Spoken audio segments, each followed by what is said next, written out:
Hello everyone, welcome back to my channel. কেমন আছো তোমরা সবাই?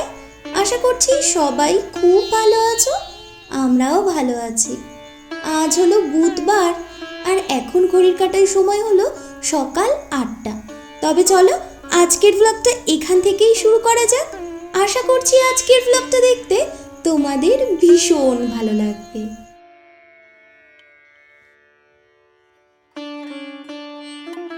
সকাল সকাল সংসারের সমস্ত বাসি কাজকর্ম সেরে এখন রান্নাঘরে বসে পড়েছি বাসন গোছাতে। আর এই কাজটা কিন্তু দিনের মধ্যে অনেকটা বড় একটা হেডেকের কাজ, তাই না বলো? দিনের শুরুতেই প্রধান এই কাজটা থাকে রাত্রিবেলায় যত বাসন মেজে গামলার মধ্যে জল ঝরতে দিয়ে রাখা হয়, সেই বাসনগুলোকে সকালবেলা উঠে আবার জায়গা মতো রাখা। কারণ সকালবেলা এগুলো যদি জায়গা মতো না রাখা হয় তাহলে কিন্তু আর একটু পর যখন রান্নাবান্না শুরু হবে তখন ভারী অসুবিধা হয়। আর সেই অসুবিধার সময় তখন মনে হয় না, এর থেকে সকালবেলা করে ফেললেই ঝামেলা মিটে যেত। আমি মোটামুটি দিনের মধ্যে দুবার এই কাজটা করে থাকি। একটা সময় হলো এই সকালবেলার সময়টা, আর একটা হলো দুপুরবেলা রান্নার পর যখন বাসনগুলো মেজে গামলায় রাখবো তার আগে সকাল থেকে যে বাসনগুলো হয় সেইগুলো তুলে রাখি। ব্যাস এই দুবার করলেই আমার হয়ে যায়।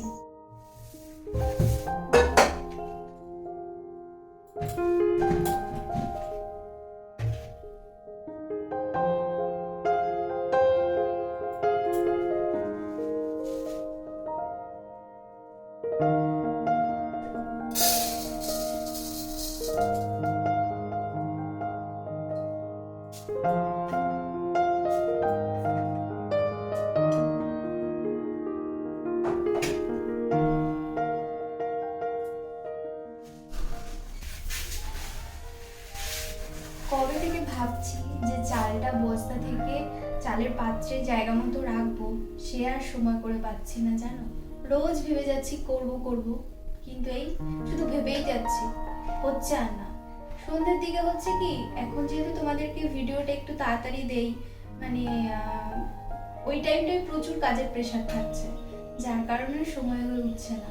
তারপরে আবার বড়বাবুর কাজের চাপ রয়েছে, সব মিলিয়ে আমি আর এই রান্নাঘরে সন্ধ্যাবেলায় আসতেই পারছি না জানো। এক কাপ চা করতে হলেও যেন অনেক ভাবনা চিন্তা করে তারপরে আসতে হচ্ছে। ওদিকে আবার কফি দুধটা গরম হয়ে গেল। চলো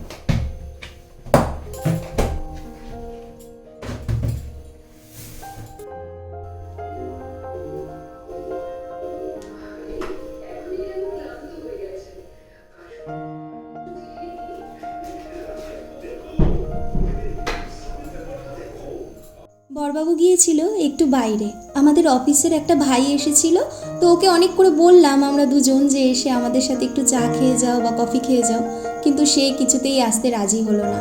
আসলে ও তো বাড়ি ছিল না, সবার স্যালারিটা নেওয়া হয়ে গিয়েছিল, ওর স্যালারিটা বাকি পড়ে গিয়েছিল, তাই ও এসে ওর স্যালারিটা নিয়ে গেল আর ওর বাকি যা সপ্তাহের কাজকর্মগুলো সেগুলো বুঝে নিতে আসলো। আর তাই হাঁটা পথে আসার সময় বড়বাবু ঘরের জন্য একটু বিস্কুট নিয়ে আসলো। কালকে সন্ধেবেলা অবশ্য বলে রেখেছিলাম যে বিস্কুট আনতে হবে, কিন্তু কালকে সন্ধেবেলা আর বেরোনোর টাইম পাইনি, তাই আজকে সকালে হাঁটা পথে আসার সময় নিয়ে আসলো। বেশ ভালোই হলো, না হলে এই সকালবেলা আবার টোস্ট খেতে হতো। আর কি বলতো, কফির সাথে না টোস্ট খেতে আমার আবার অতটা ভালো লাগে না, কিন্তু তবুও মর্জি মাফিক যখন ইচ্ছে করে খেয়ে নিই, কারণ বিস্কুট আমি ভীষণ পছন্দ করি জানো তো।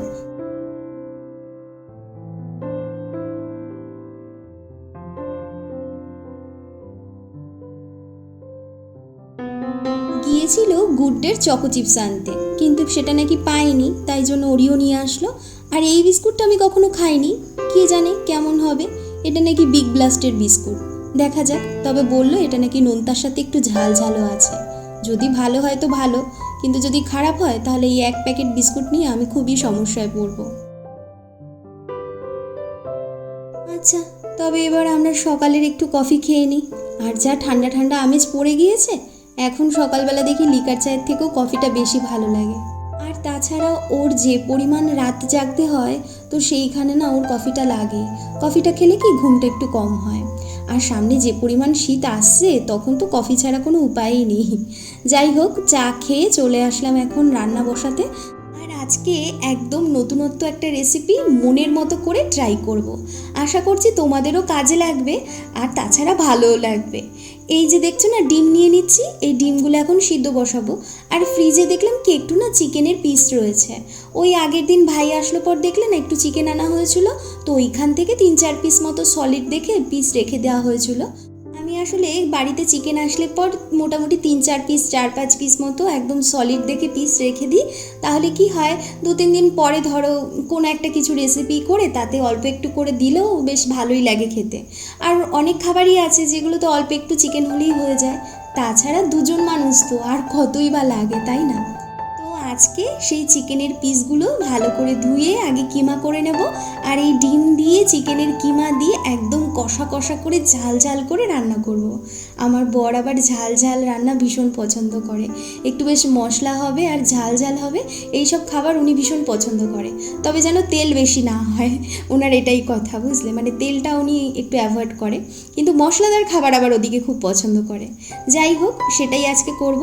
আর আমার মনে হলো যে আজকে এই রেসিপিটা তোমাদেরও বেশ ভালোই লাগবে। অনেক সময় তো হয়, তোমাদেরও হয় না বলো, যে ফ্রিজে একটু চিকেনের পিস থেকে যায়, তবে একটু মন চায় যেটা দিয়ে কিছু করে খাই। আমার মনে হলো আজকে তোমাদেরও বেশ ভালোই লাগবে। যাই হোক, সকালবেলার যে কটা বাসনপত্র হয়েছিল এখন সেগুলো ধুয়ে নিচ্ছি।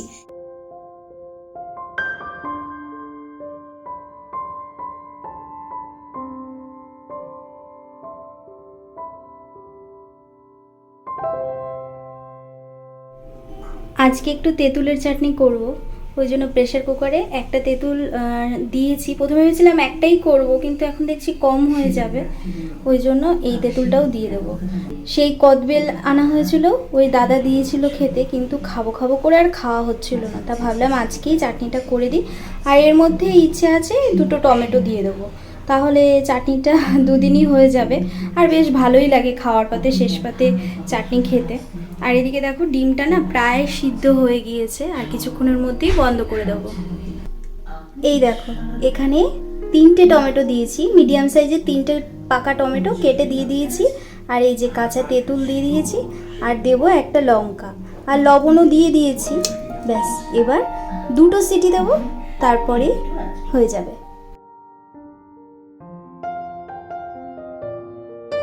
রান্নাঘরে কিছুটা কাজকর্ম এগিয়ে রেখে চলে এসেছি এখন কাচাকুচিগুলো করে নিতে।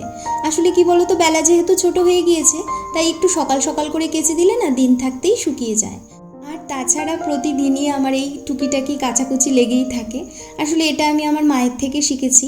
মা সবসময় আমাকে বলে জমিয়ে রাখতে বারণ করে। মা বলে যে একটা দুটো করে করে যদি কেচে দেওয়া হয় তাহলে কষ্ট হয় না। কিন্তু বিয়ের পর প্রথম একদমই বুঝতাম না, জানো, এইসব সংসারের হাল আমার কাছে যে তখন কি বড় কঠিন লাগতো। খালি জমে যেত, খালি জমে যেত। রোজই ভাবতাম আজকে না কালকে করব, কালকে না পরশু করব, এই করে করেই জমে যেত।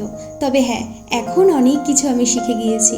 আসলে এগুলো মায়ের থেকেই শেখা, মায়ের থেকেই তো মেয়েরা শেখে। মা সবসময় এটা বলে যে অল্প থাকতে থাকতে করে যদি কেচে দাও তাহলে দেখবে কষ্ট হবে না। এখন দেখি একদম সত্যিই তাই। অল্প অল্প করে যেহেতু আমি রোজই টুকটাক করে কাচতে থাকি, তাই যেদিন আমি কাচাকুচি করি এখন আর আমার কোনো কষ্টই হয় না। আর প্রথম বিয়ের পর সার্ফ ধরলেও যেন আমার হাতের মধ্যে কেমন চুলকাতো, কেমন করতো জানো না, হাত লাল হয়ে যেত। আসলে কি বলতো, বিয়ের আগে তো কখনোই এগুলো কিছু করিনি, তাই প্রথম একটু অসুবিধা হতো। কিন্তু হ্যাঁ, কখনোই আমি ধৈর্য হারাতাম না, ধৈর্য ধরে থাকতাম। কারণ মনে মনে এটাই ভাবতাম, মা যেমন পারে আমি কেন পারবো না। মাকেও তো দেখেছি, বাবার জামা কাপড় প্রতিদিন রাত্রে বাবা ছেড়ে রাখে, প্রতিদিন সকালে ঘুম থেকে উঠে দেখতাম মা সেগুলো কেচে ছাদে মেলেও দেওয়া হয়ে গিয়েছে। তাহলে আমি কেন পারবো না? আর সেই চিন্তাধারা রেখে রেখেই আজকে আমি অনেকটা সংসারী হয়ে গিয়েছি, জানো।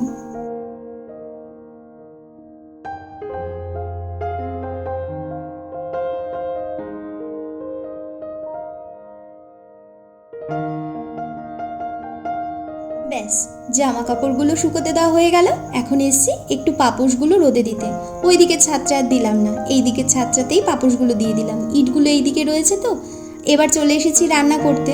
এবার ঝটাপট রান্নাগুলো আগে সেরে নেব, কারণ ওনাকে আবার আজকে তাড়াতাড়ি করে খেতে দিতে হবে। আজকে সকালবেলা উঠেই বলে দিয়েছে যে আজকে আমাকে একটু তাড়াতাড়ি খেতে দিও। আর সকালবেলা না আজকে আমরা জল খাবারে আমি কিছুই খাইনি, কারণ আমার না কেন জানি না আজকে সকালের খাবার খেতে ভাল লাগছে না। আর আমি যেহেতু খাইনি তাই বলে বলে ওনাকে তো কিছুই খাওয়াতে পারছিলাম না। আমি না খেলে আবার উনি খাবে না, বুঝেছো? আর আমি যদি খাই তখন আবার খেয়ে নেবে। তো এখন কি করবে, যেই দেখছে আমি অনেক করে বলছি, তাই জন্য এখন এই সময় ওই দুগাল শুকনো মুড়ি খাচ্ছে। ওই জন্য দেখেও না খারাপ লাগলো যে শুকনো মুড়ি খাচ্ছে, তাই জন্য ঠিক করেছি একটু তাড়াতাড়ি করে দুপুরবেলা খেতে দিয়ে দেবো। যাই হোক, এদিকে দেখো ওই প্রথমে কি করে নিলাম বলো তো, আলু আর একটু পটল ভেজে নিলাম। এই ভাজাটা না আজকে আমার হঠাৎ করে একটু খেতে ইচ্ছে করলো, তো এটা বলতে পারো আমার ইচ্ছের জন্যই করলাম। আর এদিকে ডিম সিদ্ধ করতে এসে তখন দেখি আর এক কাণ্ড হয়ে গিয়েছে। কি হয়েছে বলো তো, একটা ডিম ফাটা ছিল, মানে ওই ট্রের মধ্যেই দেখলাম যে একটা ডিম ফাটা রয়েছে, তো ওই জন্য সেই ফাটা ডিমটা এরকম অমলেট করে নিচ্ছি। আর আমার বড়বাবু আবার ওই ডিম সিদ্ধ করে ঝোলে দেওয়ার থেকেও না এরকম অমলেট করে ঝোলে দিলে বেশি পছন্দ করে। তো ভাবলাম বেশ ভালোই হয়েছে, উনি তাহলে এটা বেশ মজা করে খাবে। ব্যাস, এবার ডিমটা তো ভেজে নিলাম। এবার ওই কড়াইতেই একটুখানি তেল দিয়ে আগে এই যে শুকনো লঙ্কা আর সর্ষে ফোড়ন দিয়ে নিচ্ছি।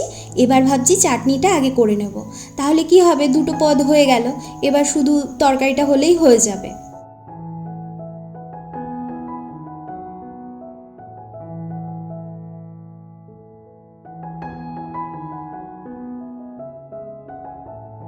ব্যাস, এদিকে চাটনিটাও হয়ে গিয়েছে। তবে নামানোর আগে এই যে একটু ভাজা মশলা গুঁড়ো করে নিয়েছি, এবার সেটা উপর থেকে দিয়ে দিচ্ছি। আবার ওই বাটিতে নামিয়েও উপর থেকে একটু দিয়ে দেবো, তাহলে বেশ ভালোই লাগবে। দেখতে দেখতে আমার নতুন চ্যানেলে অনেকগুলো ব্লগই হয়ে গিয়েছে। আজকের ব্লগটা নিয়ে 7টা ব্লগ হবে।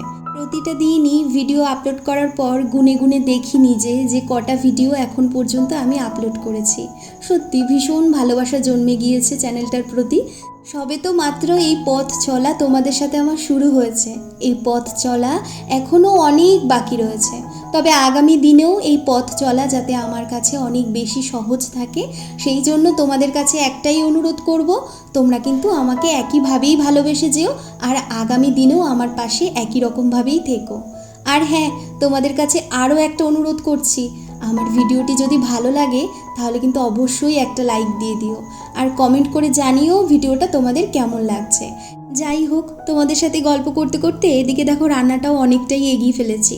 এদিকে ওই আলু, পেঁয়াজ, টমেটো সমস্ত কিছু খুব ভালো করে ভেজে নিলাম। তারপরে না ওই মাংসটাকে মানে ছোট ছোট পিস করে না আমি মিক্সিতে পেস্ট করে নিয়েছিলাম। এবার সেই কিমাটাকে এর মধ্যে দিয়ে আরও একটু ভালো করে নাড়াচাড়া করে নিয়ে তারপরে মশলাটা দিয়ে দিয়েছি। মশলা বলতে এখানে আদা, জিরে, কাঁচা লঙ্কা, রসুন আর অল্প একটু পেঁয়াজ দিয়েছিলাম। ব্যাস, পেঁয়াজ অল্প একটু বলতে কতটুকু বলো তো, মানে হাফ চামচি মতো পেঁয়াজ পেস্ট হয়েছে সেরকম। ব্যাস, এবার ভালো করে কষিয়ে নিচ্ছি। একদম ভালো করে মশলাটা কষে গেলে পর তারপরে জল দিয়ে দেবো। ব্যাস, তারপরে কিছুক্ষণ ফুটে গেলে পর ওর মধ্যে ডিমগুলো দিয়ে আরও বেশ খানিকক্ষণ ফুটিয়ে নিয়ে তারপরে নামানোর আগে গরম মশলা দেব। আর প্রতিটা রান্নাই একটু সময় নিয়ে করলে রান্নাগুলো কিন্তু বেশ সুস্বাদু হয়, তাই না বলো? আমি তো যখনই রান্না করি তখনই না একটু গল্প চালিয়ে নিই, যাতে করে সময়টা কিভাবে পেরিয়ে যাচ্ছে আমি বুঝতে না পারি। কারণ প্রথম প্রথম যখন আমি রান্না করতাম আমি একটু তাড়াহুড়ো করতে গিয়ে বেশি দেখতাম ঝোলটা না ঠিকঠাক করে টানেনি। আর তারপরে মায়ের কাছে এটা জানতে পারলাম যে রান্নার ক্ষেত্রে যদি একটু ঝোলটা বেশিক্ষণ ধরে টানে উনুনে তাহলে নাকি খেতে বেশি স্বাদ হয়। তবে এখন এটাও বুঝি শুধু রান্নার বলতে শুধু তরকারি, ডাল এইসব না, মানে চায়ের ক্ষেত্রেও জানো তো, চাও যদি অনেকক্ষণ ধরে টানানো হয় চা খেতেও কিন্তু বেশ ভালো লাগে। এদিকে আমার দেখো স্নানও হয়ে গিয়েছে। রান্নাবান্না করে রান্নাঘর একদম ঝাঁ চকচকে করে নিয়ে স্নান সেরে এখন চলে এসেছি খাওয়া দাওয়াগুলো সেরে ফেলবো সেই প্রস্তুতি নিতে। তো দুজনার জন্য দুটো প্লেটে ভাত বেড়ে নিয়েছি, আর তাছাড়াও রয়েছে তোমার ওই যে আগের পদে আলু দিয়ে পটল দিয়ে ভাজা করেছিলাম সেইটা, কালকের একটু মুগ ডাল রয়েছে। আর আজকের এই স্পেশাল রেসিপিটার নাম দিয়েছি আমি এগ কিমা কারি। আজকে আমার এই নতুন রেসিপিটা তোমাদের কেমন লাগলো তা কিন্তু অবশ্যই একটা কমেন্ট করে জানিও, আর বাড়িতে কিন্তু অবশ্যই একবার ট্রাই করেও আমাকে জানিও যে তোমাদের কেমন লাগলো। আর এদিকে আমাদের দুজনারই খাওয়া দাওয়া হয়ে গিয়েছে, এখন দুজন দুজনার মতো কাজে বসে পড়বো। আর আমি এখন বসবো তোমাদের জন্য ভিডিও তৈরি করতে। তবে চলো আজকের মতো তোমাদেরকে এখানেই বিদায় জানাচ্ছি। ভালো লাগলে একটা লাইক করে দিও, কমেন্ট করে জানিও ব্লগটা কেমন লাগলো। সবাই খুব খুব ভালো থেকো, সুস্থ থেকো। তোমাদের সকলের সাথে দেখা হচ্ছে পরবর্তী ভিডিওয়ে। ততক্ষণের জন্য তোমাদের সবাইকে টাটা।